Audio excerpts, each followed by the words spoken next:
Hey guys, what's up? It's New. Today I'm going to bring you my build guide video for the upcoming Legacy of Frisia event, in which case I'm going to be running something very unique, an Abyssal themed Frost Blades Blind Prophet.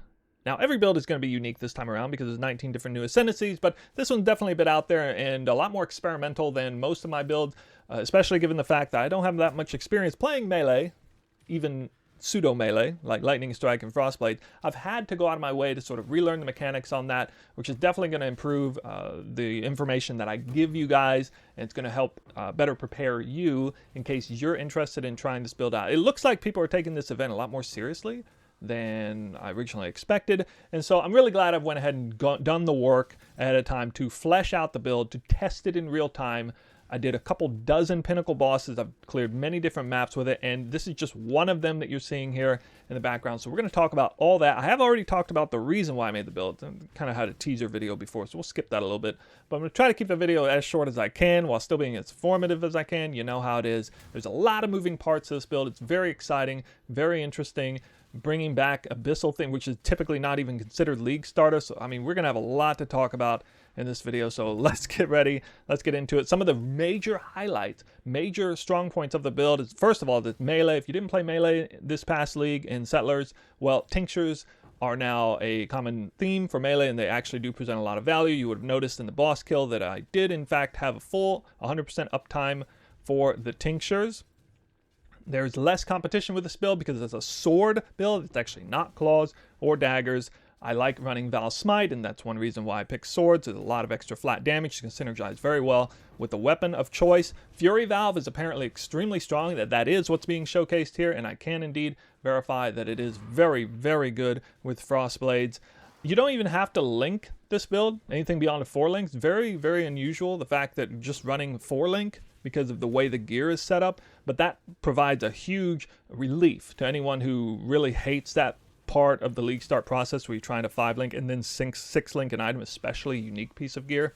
And then another major cool thing about it is that because it's Abyssal themed and the Abyssal boots and belt, the way they work, it's going to be extremely easy to get Corrupted Blood immunity through a magic Abyss Jewel.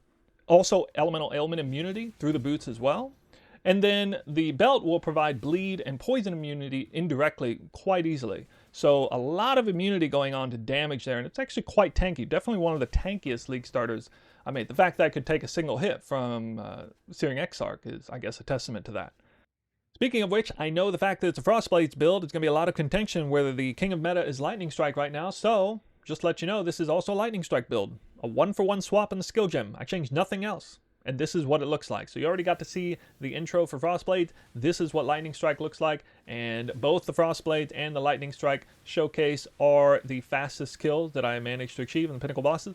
And you're going to find that Lightning Strike kills the boss about 20% faster, which incidentally lines up with the path of building, which we'll look at later. In which case, if I gave Lightning Strike 4 projectiles, it is about 20% more damage than what Frostblades is listing at. Now then, we're going to spend the rest of this video going over the gear, the gems, the jewels, for which there are many, and the passives, and we'll go over all that in detail. And then the path of building, which I'll share the numbers and how all that works. Of course, I'm going to try to leave no stone unturned as best I can. And so you can look at the timestamps down below and move around any way which you need to. But first, we need to give the brand new Ascendancy its due. Of course, you're going to want to know the order to take. I can't actually do this in the path of building or passive section anyway, so we're just going to get it out of the way right now. So this is the Blind Prophet Ascendancy, and most of these nodes are quite powerful, but there are 5 that are good. One I'm not going to take. Now, just to give you a sense of how crazy this Ascendancy is, the fact that I'm not going to take Careless as the 5th best Ascendancy should be something of a red flag, or maybe a green flag for you to say, wow, this Ascendancy must be insane. He's not even going to take 2 additional projectiles. Are you freaking crazy? Well, with Fury Valve, it's actually not that special. But anyway, yeah, I would have with Lightning Strike, I'm sure, but not with Frostblades. The 4 Ascendancies I'm going to be taking are in order. Well, I think you have to start with Sightless. Base critical strike chance for attacks with weapons is 12%. This is utterly huge with Paradoxica or Tempestuous, which is another sword I plan to be leveling with. You Are Blind. Now, You Are Blind is something you just have to deal with early on until either you get the Tempestuous sword, actually, or until you get the Pantheon. And then it's just a complete non-factor.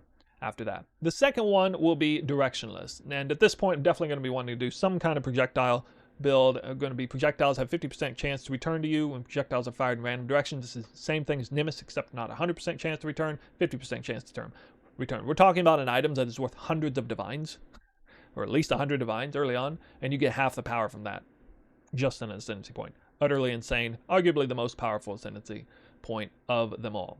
So instead of doing Careless next, I'm going to be doing Shapeless. Another great reason to run Swords as opposed to Claw or Dagger is that I will now get Elusive where they don't get that benefit. They're already running Elusive. They're just doing this to get the extra effectiveness out of it. We get to have our cake and eat it too. All right, so really, really well incentivized to run Swords after all. The last one will be Lightless. So I'm running, I think, 16 Abyssal Jewels. So what is that, 80% increase max life and mana? Pretty insane, I think, with that much just for an Ascendancy point. But, you know, fourth best Ascendancy point, giving you 80% life and mana is not so bad. Not so bad. The rest I don't think are all that useful for the build, and we're not going to be looking at those. Okay, it's time to talk about the gear, and I'm going to begin with a super honorable mention. This ring I've highlighted over right now is the Hateful Accuser, and it's so good I used it in the showcase for both the Frost Blades and Lightning Strike Pinnacle Boss kill.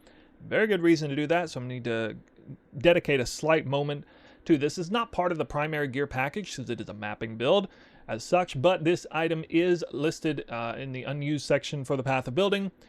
And for what I had to do to make it work is, first of all, I had to lose a gear slot, so one ring, bye-bye, and then also Assassin's Mark is gone, so that's a huge downside for whatever this is. So let's talk about it. Penance Mark. Penance Mark makes the enemy spawn 3 Spectres every second, which is a whole bunch of cannon fodder that has terrific ramifications all kinds of ways. First of all, Frost Blades itself has the opportunity for its projectiles to actually hit things. And remember, we have smart projectiles through Fury Valve. A lot better than just forking or just chaining. They essentially do both. So single target, that's going to have a lot of really good ramifications. Then second of all, this is going to give us a bunch of flash charges and a whole bunch of life, mana on hit, leech, all that stuff to help keep up the tincture. So that's going to really help these things keep running. It's also going to allow on-kill effects to work. Things like Innervate potentially will be working. Things like Aggressive Bastion, which currently is my only source of endurance charges. If you check the replay, you will see I ended the fight with endurance charges, which is otherwise impossible to do without something like this. So a lot of added survivability allowed me to sit there and tank the boss better. All right, and it also gave me Val Souls, which meant I could use not Smite, but Val Smite on the boss reliably very early on. But the biggest thing it does, in this case, I mean, this is the real kicker. This is why I got to use it if I need that extra damage, which Frostblade may need it.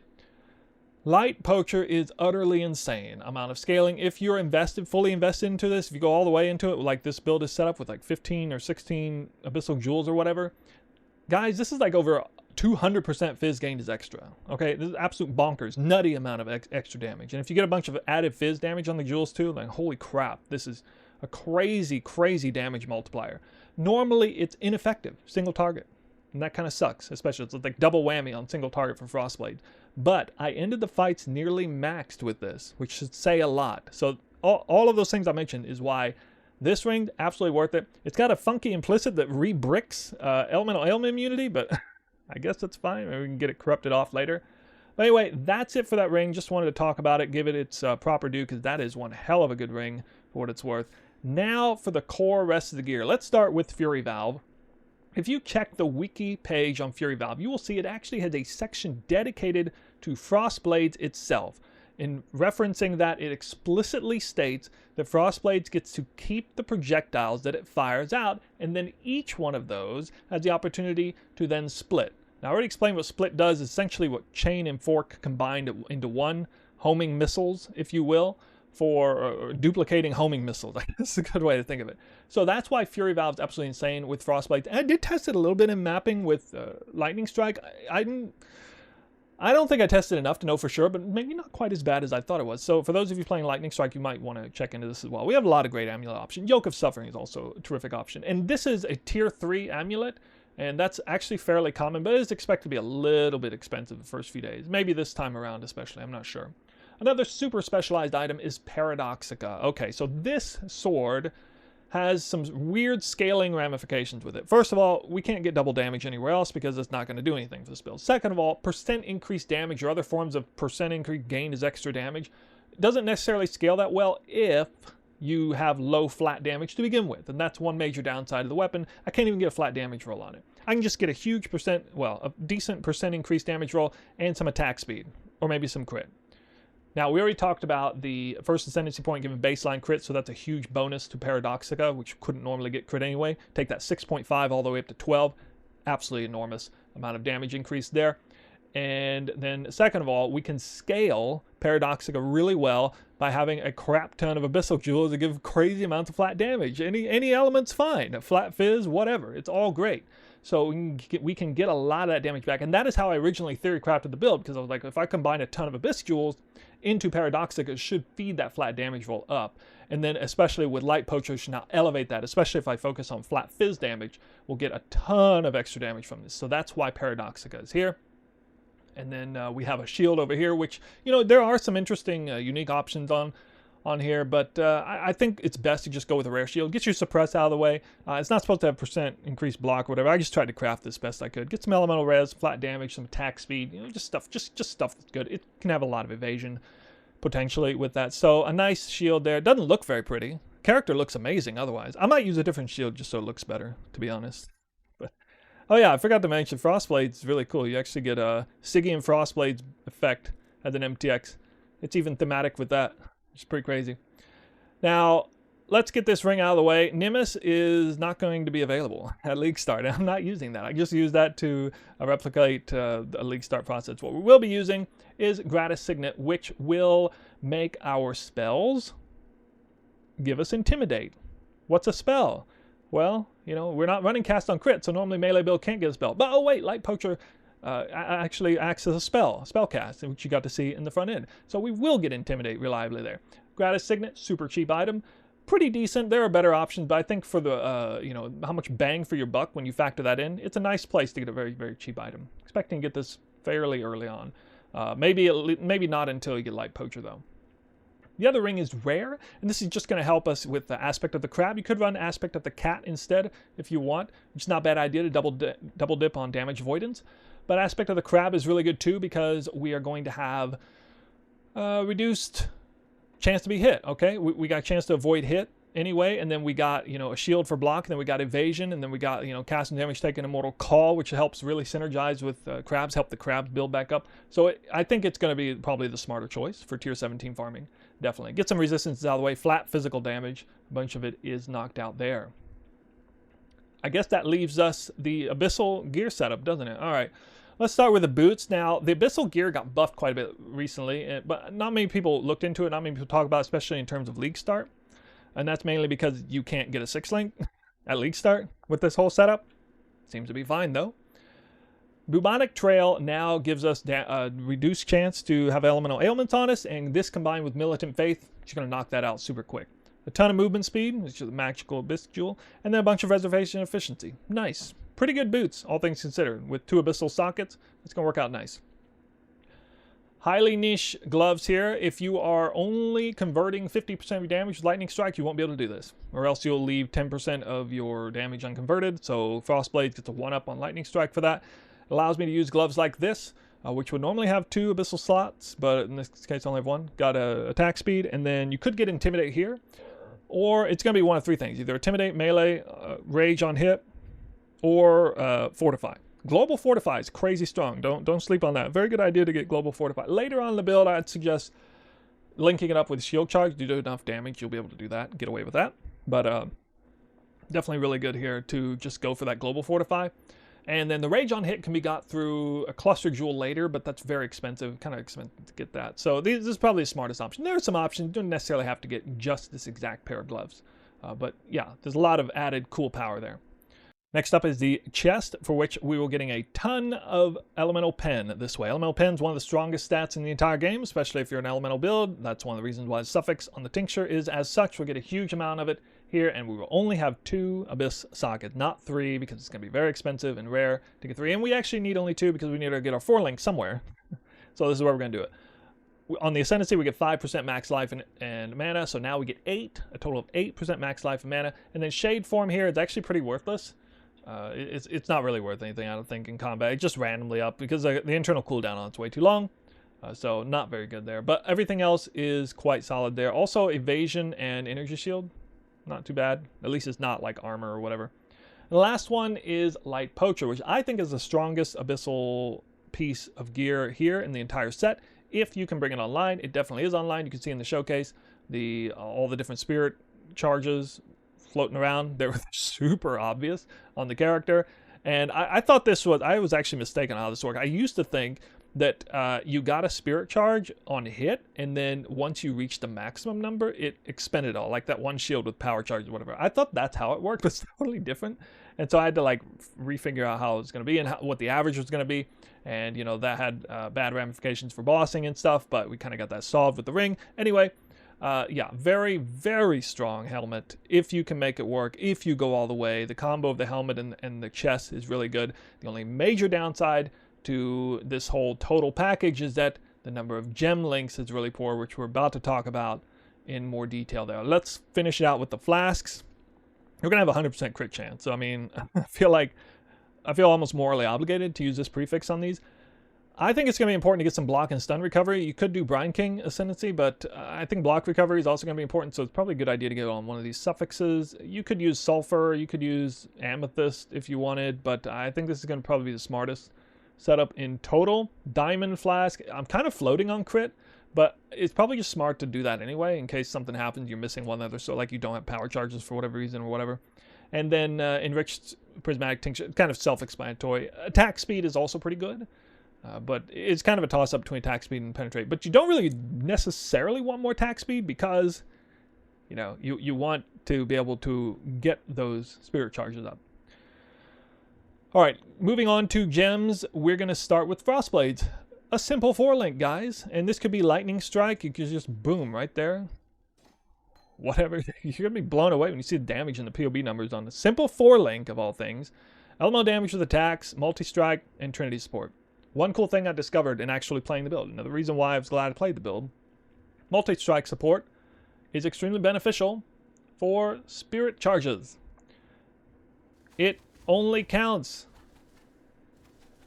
if it swings all the way through, or well, maybe it was the first. No, I think like you need to actually swing all the way through all of the different attacks in order to drain a spirit charge. So spirit charge acquisition is improved indirectly because of multi-strike support. Trinity will be up because we're going to be running Wrath, which I think is down here. It's the reason why I'm running Wrath instead of Hatred, is because especially with Wrath combined with Val Smite, or just as long as one of those is up, I think, then I will be able to proc Trinity support, no problem at all. Haste is still good because I absolutely love it. You could run something else if you really want, but yeah, that's my choice there. Assassin's Mark and Mark on Hit. Honorable mention for Poacher's Marks. Really strong here. Look at that flat fizz damage number. I was running this for a while, but I decided I couldn't get power. I tried to get power charge on crit through Light Poacher's spell and stuff. It wasn't that reliable, so this is going to be a smarter play, I think. Just go ahead and get Assassin's Mark. Don't really need the crit chance.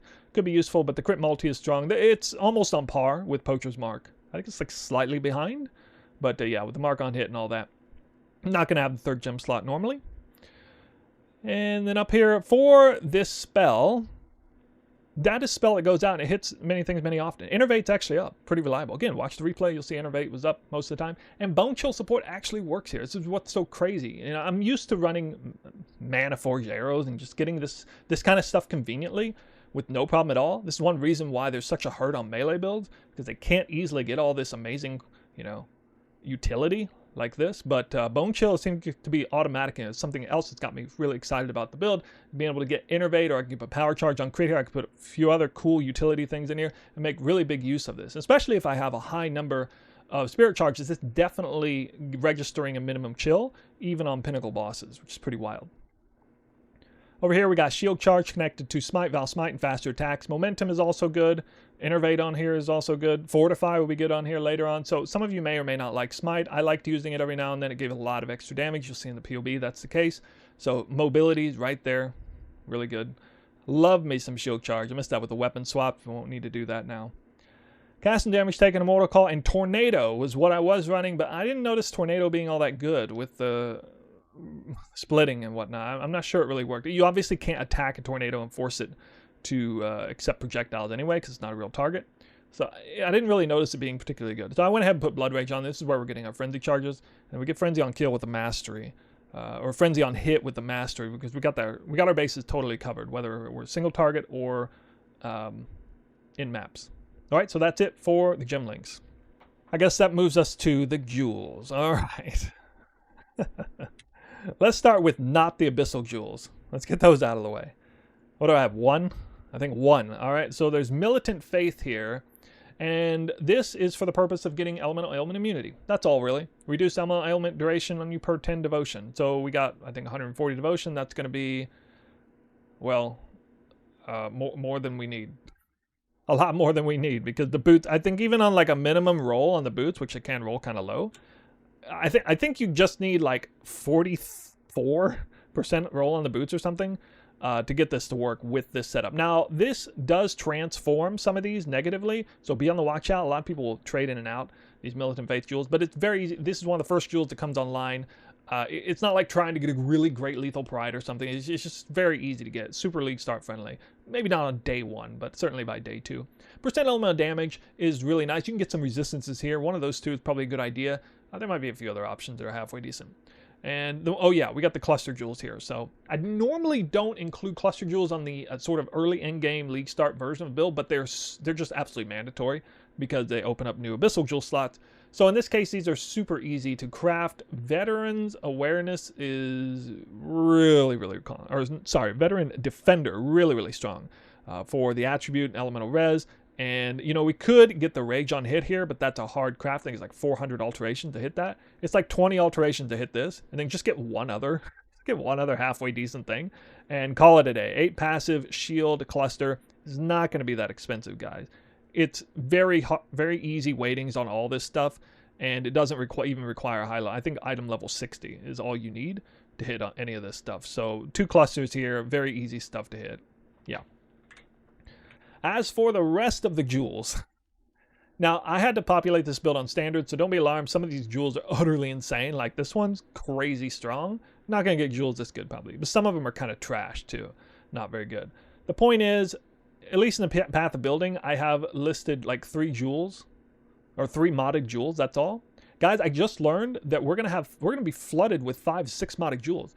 You're not even gonna believe the scaling potential of this build. It's gonna be way beyond what the PoB suggests. I mean, people are gonna be running Abyss, and they're gonna drop 6 modded jewels like every single time. Absolutely crazy. We even need a magic jewel. So normally this would have corrupt blood immunity, but I didn't even get around to it. And I don't know. I mean, you can get corrupted jewels, you can get synth jewels, but anyway, so much flat damage, guys. So much flat. There's just so much. It's unbelievable how many different roles that are beneficial for this. We'll take a look in the path of building in a moment here. I can help you understand what that is. But so many of the jewels are there. We got even more here. Critical strike multiplier is huge. Percent as extra fire is fine. Attack speed if you crit recently. Flat fire, cold, lightning, fizz. All good. All really, really good. Elemental resistance, you get your resistances out of the way here. You get your life out of the way here. Remember, we get 8%. I think I have 170% increased max life. So much I didn't even bother taking the life nodes. So I need flat life, and it's so easy to get. You can get it all over the Abyssal jewels. Super easy, very convenient, unbelievably good for the way the build scales. And so that's going to be it for the jewels. That puts us right into the passive tree, which is where I'm already sitting. So yeah, a couple major things you'll notice right off the bat, real outliers, the fact I'm not taking any of the life nodes. Oh, there's one that transferred, actually. Not taking any of these. Only took, I think, Blood Siphon, because it was kind of on the way. Also didn't take Charisma, because I'm running 250% auras and an Aspect, and that's all I needed for that. So you could run, if you take Charisma, you can run an additional Herald, I think, if you fit it in the gem slot. I decided not to do that. It wasn't actually that good. Some people love Herald of Ice with Frostblades. You can do that if you want, but not that necessary. So one thing to get out of the way, we're going to start Shadow, okay? We're going to start Shadow, not there. So actually you start here, and in these 3 points here, not this stuff down here. And the way it's going to go is we're just going to take a lot of really valuable crit points to start, all right? And then we're going to go up here for Assassination, very strong there. A lot of great ailment stuff here with Elemental Focus. We can take a quick trip over here to the best leech wheel and get a little bit of extra damage and speed, and a close jewel slot with an extra frenzy charge. Pretty nice allocation of points there. Not to go all the way over this way, rather go down to get the jewel slot yet again. This mastery is actually needed. This mastery is to help elemental ailment avoid, or not elemental ailment, sorry, bleed and poison avoidance. I forgot to mention that. A chance to avoid bleed and poison on a halfway decent roll, Darkness and Throne, combined with this mastery equals, boom, we are totally immune to bleed and poison. Ain't that nice? We're going to need this mastery as well for the elemental flop, and we're definitely going to need this attack mastery. You're going to want the extra projectile, so it'll be not 2 but 3 splits off of Fury Valve. We're going to be suppress capped, I think, barely with everything, as long as this is up. Crit multi or ailment threshold is good there. I'm going to need accuracy somewhere. This build a little short on accuracy. As an emergency, you might go this way and take depth perception, but again, another thing, scale on jewels like crazy. Unfortunately, the masteries are kind of bad. If you're in an emergency situation with crit, you can get crit mastery for swords, and I do suggest that very early on, but later on, maybe not. You get melee range, or enemies have a chance to not get hit by block is also really good. Or not block is going to be pretty good for those block T17 mods. Fatal Blade, it's still a really good line up here. And we got another sword wheel over here, Blade Dancer, but I don't think it's quite valuable enough. If I had like 3 extra points, I might put them there. A bunch of projectiles. Crit, this does count for projectile skills, not just projectiles themselves. So the melee component of the hit does get awarded the value from this. We're going to need projectile speed, so long shot is here. I'm going to need the more projectile speed mod as well. And then over here, we're going to need 1 copy of converted cold damage. Because again, Frost Blades, 60%. Conversion, 40%. Boom, 100% cold conversion. It's going to be good for physical reflect maps, although we can't shield charge, I think, with that. And actually, I think you might get bricked from light poacher as well. Yeah, there's a little bit of a problem on physical reflect maps with this build, but elemental reflect, you can just switch out the mastery here and then switch out the pantheon, then be blinded, I suppose. Yeah, Fangs of Frost is all right. And then over here, this is kind of the last change I made. This is what allows us to get frenzy charge on boss, and then this is marked for death, the only place for cull, so it seems pretty worthy to put that there. As far as projectile speed is concerned, another thing you'll notice is that I have tattoos. Now, this is something I don't like to do on a League starter, is force tattoos. I think they're going to be pretty hard to get the first couple days, but these are not the most expensive tattoos in the world. So this might be hard to achieve, but we kind of need this to reach the mandatory number of 1.4% increased projectile speed to get the full return on Frost Blades. I got good news though. You don't necessarily need this. Now you're going to start up here. You would take 1, 2, 3 passives to get ballistics. That's half of it there. And then you would drop the aggressive Bastion Anoint, which hurts a bit. But as an emergency, if you really need to, you can take Fury Bolts. So you actually don't need tattoos, not necessarily. So 3 passive points and switch out the Anoint. You don't need the tattoos. Or you can just play without 140% increased projectile speed.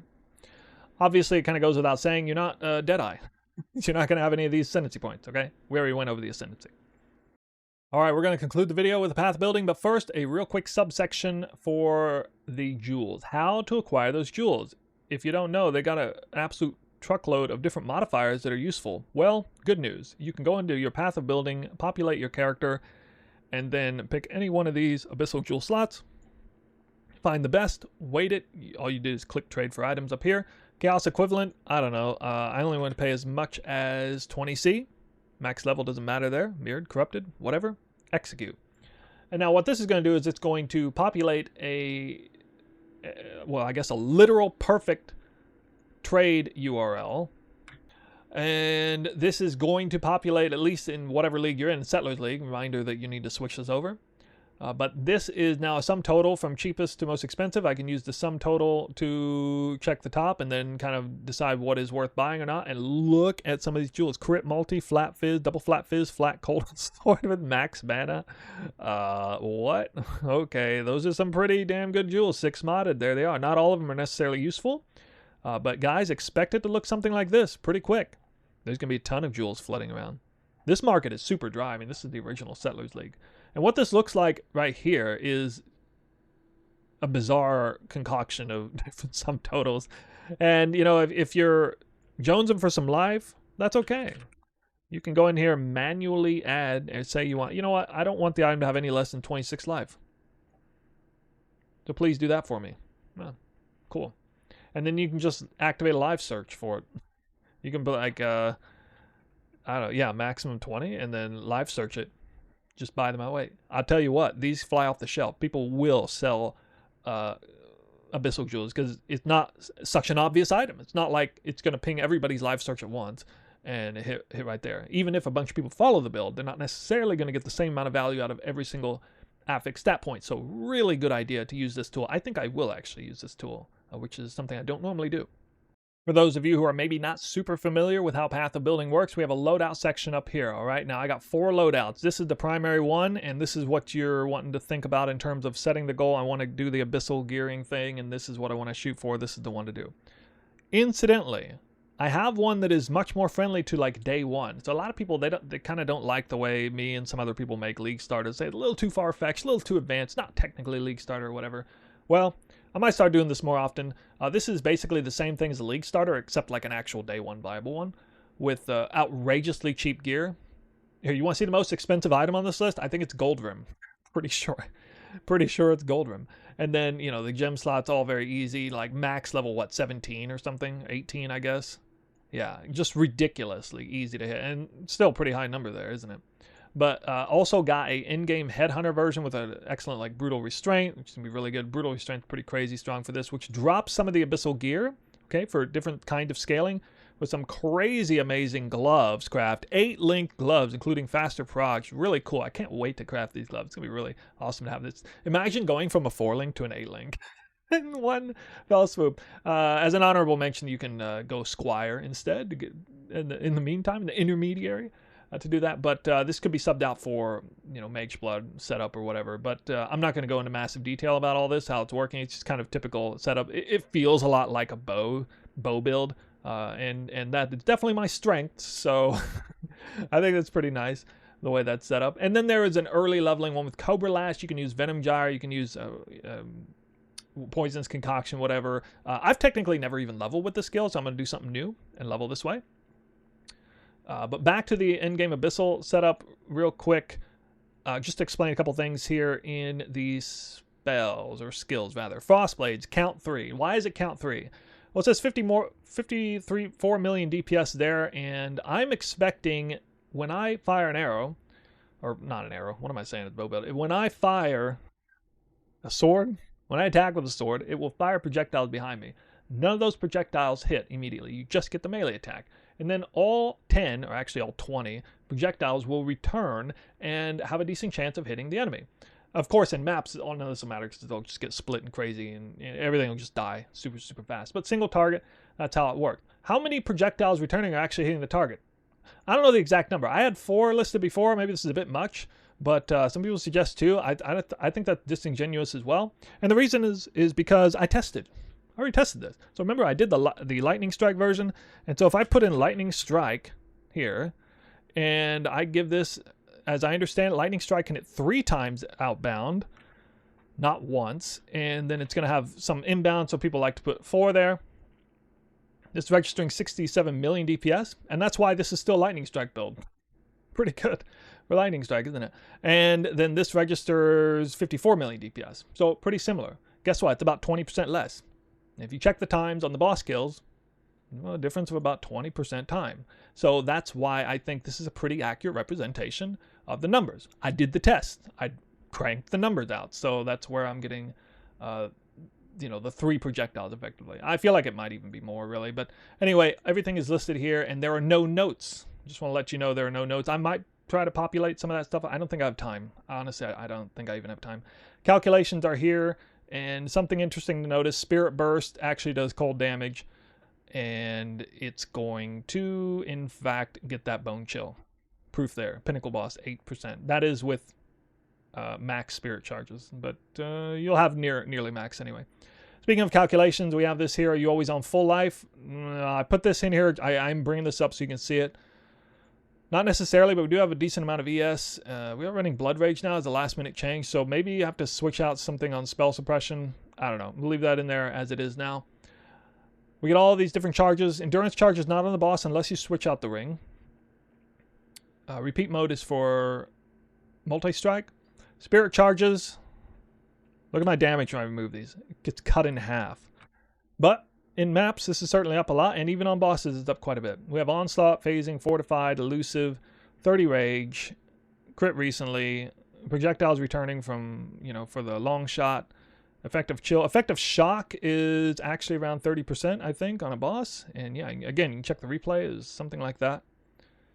Slightly different Ascendancy or whatever. Oh, there we go. Yeah. There it is. Oh, now it's saying 28. Okay, I don't know. The number keeps moving when I adjust anything at all. And yeah, we reach the attribute requirement. We reach the elemental res requirement. We got chaos res, not negative. Movement speed's all right. We got shield charge anyway. Evasion, decent number. Floating mana, which is good for the tincture. Actually floating a little extra mana. And oh yeah, with life regen with the right shield, I guess. So yeah, there it is. Guys, that's it. Oops, not quite it, actually. I need to just quickly go over the leveling portion. So for leveling, I would use the loadout and then move this up to the proper one. So we're going to start with something like this. This is pretty conventional, Cobra Lash leveling, and then I guess maybe this starts deviating. I'm not really sure. A little bit poison. And then we are on to, we're kind of at the finish, and this is 38 passive points. This is around the time when you get your first Ascendancy, which would be a huge crit point, which has no value for this build currently. And you would get the library quest and all that stuff out of the way. And you could also potentially purchase this sword. Okay, I should talk about this sword. Guys, this is a tier 5 unique. Tier 4 and tier 5 is nothing but these unique. Buy this sword. Just buy it. And buy this belt. If you buy this sword and this belt, you will unlock your void stones with this build. I'm pretty confident of that. The other things are kind of luxury or whatever. Tanuahi is actually pretty smart to get with this build. But look at that. A whole bunch of Fizz is extra. Weapon pen. It's almost like you're running the Abyssal gear setup before you are. Low flat damage, though. Interesting. Hits can't be evaded, and you're blinded. Well, isn't that nice? So I like getting gear out of the way and not have to worry about upgrading it for a while. This is a really great way to do it. I may actually carry the sword all the way to Paradoxica. I might do that, but remains to be seen. Anyway, back to this. With leveling. Oops, loadouts. There we go. Then we're going to do a hard swap, okay? A hard swap with 12-point respec point for Frostblade. It's going to require gold and your automatic respec points, I think. But it's probably worth doing it as early as now because you get crit everywhere, all over the place, right off the bat. And the extra proj, and you get this mastery, and you're right in line to get the sword points next up. Some life. And all these goodies down here. And then somewhere around yellow maps, start getting spell suppress. I believe, yep, spell suppress, and then kind of flesh things out at the end until you're ready to do the cluster jewel setups and then peel things back. So I think that last one ends you up at like level 87. It's a pretty good point to actually swap to a real in-game set. And there you go. So that's as far as I got right now. I got nothing else for you guys. That will conclude the video. I know it's a bit late, so hopefully you got a chance to see it before the league start. Maybe make a last-second change to do this build or not. It's not a big deal. If you want to swap to it later on, great. The Blind Prophet's going to be fun. All these builds are going to be a lot of fun, and I'm going to have a lot of fun. But I figured I would share with you guys everything I worked on this week, the last minute, to just present something that I think could be nothing short of extraordinary in the end. I really, really enjoyed the way the build felt. It actually even looks cooler than it performs on top of that, so that's always nice. But yeah, it's time for me to go, get this video edited out, and then get some sleep before the league. And then I will be online streaming, where you can find me on Twitch if you want to be there. Otherwise, have a great league start. I wish you the best of luck, and thank you for watching this build guide video.